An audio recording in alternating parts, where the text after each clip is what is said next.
Setelah malam yang mengesankan pada hari Rabu, saat mengalahkan Bayern Munich di Liga Champions, Villa kembali ke pertandingan domestik akhir pekan ini dan menghadapi ujian besar lainnya melawan timnya Erik ten Hag yang sedang dalam tekanan.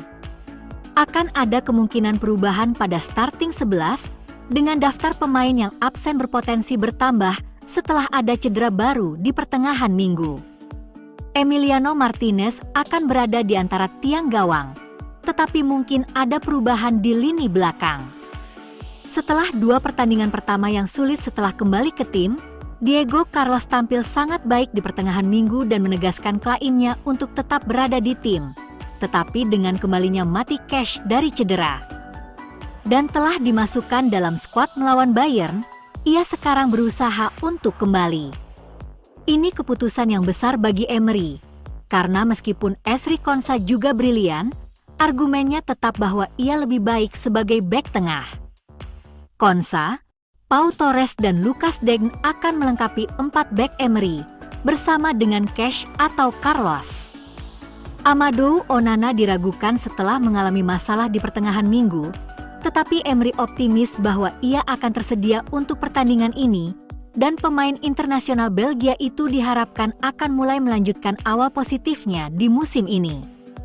Namun, Jacob Ramsey dan Leon Bailey tampaknya tidak mungkin tampil. John McGinn dan Boubacar Kamara juga masih absen. Morgan Rogers tidak diragukan lagi akan mempertahankan tempatnya sebagai nomor 10. Striker tunggal Ollie Watkins juga, tetapi Jadon Philogene bisa mendapatkan tempat awal berturut-turut untuk mengisi kekosongan di sisi kanan. Salah satu pilihan adalah John Duran yang sedang dalam performa terbaiknya di lini depan bersama Watkins.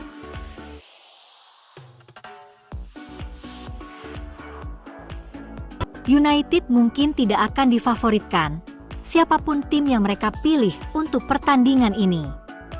Andre Onana akan bermain sebagai starter di sini, dengan pemain asal Kamerun itu ingin melanjutkan performa bagusnya. Noussair Mazraoui telah menambah keandalan nyata di posisi bek kanan dan ia akan bermain seperti biasa. Dengan berat hati, Diogo Dalot akan bermain di sisi kiri pertahanan karena ia adalah satu-satunya pilihan. Matthijs de Ligt dan Lisandro Martinez sama-sama kesulitan di pertengahan minggu, meskipun mereka kembali mendapat kesempatan. Kobbie Mainoo dinyatakan fit setelah absen di pertengahan minggu karena sedikit masalah bermain bersama Manuel Ugarte di jantung lini tengah. Bruno Fernandes akan berharap untuk penampilan individu yang lebih baik dalam pertandingan ini setelah 2 kali berturut-turut di kartu merah wasit. Rasmus Højlund mencetak gol pada pertengahan pekan sehingga ia akan diberi kesempatan untuk memimpin lini depan lagi. Di sisi kanan dan kirinya, Alejandro Garnacho dan Marcus Rashford akan mendapat kesempatan lebih besar. Sir Jim Ratcliffe menggambarkan Erik ten Hag sebagai pelatih yang sangat bagus, tetapi mengakui bahwa ia tidak akan terlibat dengan keputusan untuk memecatnya sebagai manajer Manchester United. Tim asuhan Erik menyerahkan keunggulan 2-0 melawan FC Porto pada hari Kamis, dengan pertandingan itu berakhir 3-3. Direktur olahraga Dan Ashworth, CEO Omar Berrada, dan Direktur teknis Jason Wilcock pergi ke Portugal untuk menonton pertandingan yang kacau itu. Ratcliffe berada di Barcelona minggu ini untuk menonton lomba perahu Ineos Britania, dan dia dihentikan oleh BBC yang bertanya kepadanya tentang masa depan Ten Hag dan apakah dia bisa dipecat. Menurut Sir Jim, pada akhirnya itu bukan keputusannya. Tim manajemen yang menjalankan Manchester United harus memutuskan cara terbaik untuk menjalankan tim dalam berbagai hal. Tetapi tim yang menjalankan United itu baru bersama sejak Juni atau Juli. Mereka tidak ada di sana pada Januari, Februari, Maret, atau April. Omar Berrada dan Dan Ashworth, mereka baru tiba pada Juli. Mereka belum lama berada di sana, jadi menurut Ratcliffe mereka perlu mengevaluasi dan membuat beberapa keputusan yang masuk akal. United hanya memenangkan 3 pertandingan di semua kompetisi musim ini, dan kekalahan dari Aston Villa pada Minggu sore, berarti mereka telah kalah 4 kali dari 7 pertandingan Liga. Ashworth dan Wilcock diketahui hadir larut malam di Carrington pada awal minggu, menjelang apa yang disebut sebagai beberapa hari yang sangat penting bagi Ten Hag. Pejabat United terbang ke Portugal pada hari Rabu dan makan malam dengan pejabat dari Porto. Sir Jim Ratcliffe menggambarkan Erik ten Hag sebagai pelatih yang sangat bagus, tetapi mengakui bahwa ia tidak akan terlibat dengan keputusan untuk memecatnya sebagai manajer Manchester United. Tim asuhan Erik menyerahkan keunggulan 2-0 melawan FC Porto pada hari Kamis, dengan pertandingan itu berakhir 3-3. Direktur olahraga Dan Ashworth, CEO Omar Berrada, dan Direktur teknis Jason Wilcock pergi ke Portugal untuk menonton pertandingan yang kacau itu. Ratcliffe berada di Barcelona minggu ini untuk menonton lomba perahu Ineos Britania, dan dia dihentikan oleh BBC yang bertanya kepadanya tentang masa depan Ten Hag dan apakah dia bisa dipecat. Menurut Sir Jim, pada akhirnya itu bukan keputusannya. Tim manajemen yang menjalankan Manchester United harus memutuskan cara terbaik untuk menjalankan tim dalam berbagai hal. Tetapi tim yang menjalankan United itu baru bersama sejak Juni atau Juli. Mereka tidak ada di sana pada Januari, Februari, Maret, atau April. Omar Berrada dan Dan Ashworth, mereka baru tiba pada Juli. Mereka belum lama berada di sana, jadi menurut Ratcliffe mereka perlu mengevaluasi dan membuat beberapa keputusan yang masuk akal.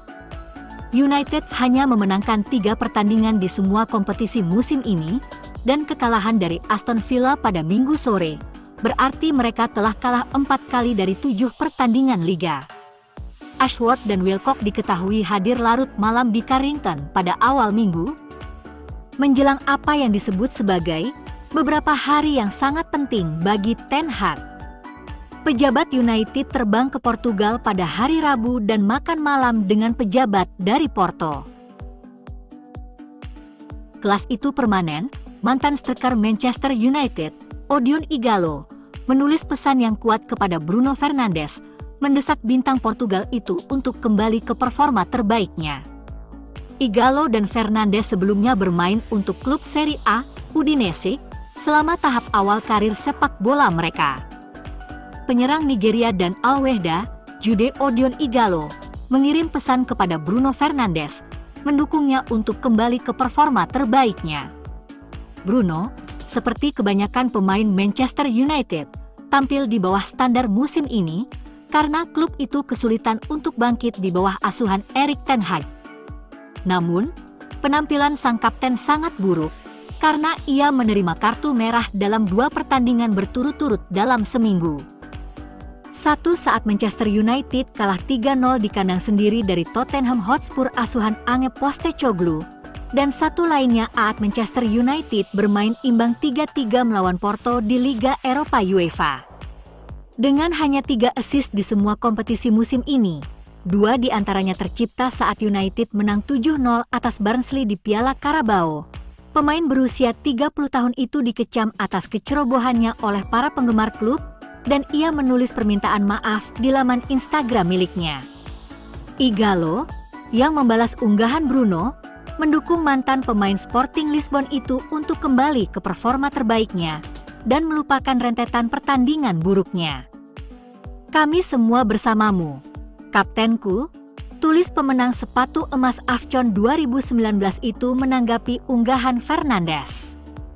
Ighalo tampaknya telah menjalin ikatan dengan gelandang asal Portugal itu selama masa singkatnya di klub pada tahun 2020, dan keduanya secara mengejutkan hanya mencetak 1 gol selama mereka bersama. Penyerang berusia 35 tahun ini tampil cukup baik untuk klubnya, dengan mencetak 2 gol dalam 6 pertandingan Liga Pro Saudi.